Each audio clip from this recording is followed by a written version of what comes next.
एक दिन अकबर के दरबार में अचानक एक पाखंडी बाबा आ पहुंचे। लंबी दाढ़ी, गेरुआ वस्त्र और हाथ में एक पुराना थैला।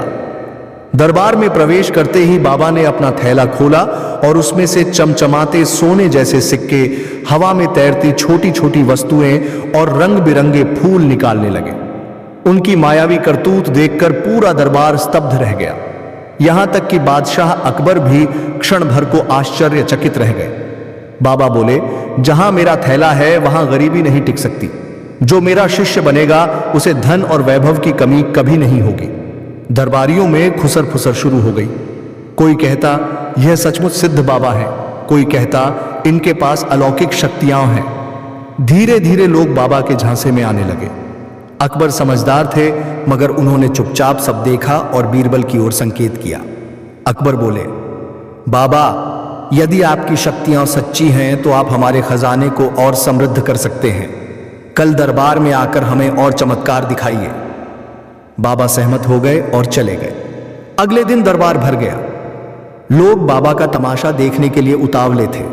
बाबा फिर से अपना थैला लाए और उसमें से इस बार आग की छोटी सी लपटें, सोने का हार और चांदी की थाल तक निकाल डाली। लोग हक्के बक्के रह गए। तभी बीरबल उठे और बोले, महाराज, क्या मुझे भी बाबा का थैला देखने की इजाजत है?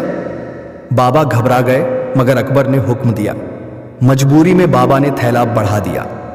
बीरबल ने थैले को ध्यान से देखा। अंदर कई परतों वाली जेबें थीं, जिनमें छुपे हुए डिब्बे और यंत्र लगे थे। बीरबल ने धीरे धीरे राज खोला। पहली जेब से निकले हुए सिक्के असली नहीं बल्कि चमकीले पीतल के थे।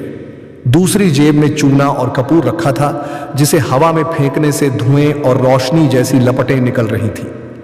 तीसरी जेब में पतली पारदर्शी डोरियां थीं, जिनसे फूल और वस्तुएं हवा में तैरती दिखती थीं।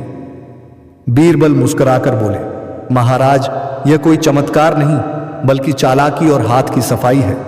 यह बाबा लोगों की आस्था से खिलवाड़ करके उन्हें लूटना चाहता है। दरबार में सन्नाटा छा गया। बाबा का राज खुल चुका था। अकबर ने गुस्से में कहा, ऐ दुष्ट, तू हमारी प्रजा को ठगना चाहता है। दरबार में तेरी सारी चालाकी उजागर हो चुकी है। तुझे दंड मिलेगा ताकि कोई और पाखंडी हमारे राज्य में लोगों को धोखा न दे सके। सिपाहियों ने बाबा को पकड़ लिया।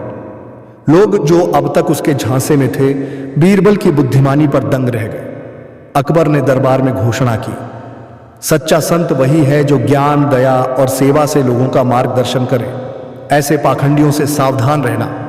बीरबल की सूझबूझ से एक बड़ा धोखा टल गया और पूरा दरबार उनकी बुद्धिमत्ता की दाद देने लगा। दोस्तों, यह कहानी आपको कैसी लगी कमेंट बॉक्स में जरूर लिखें।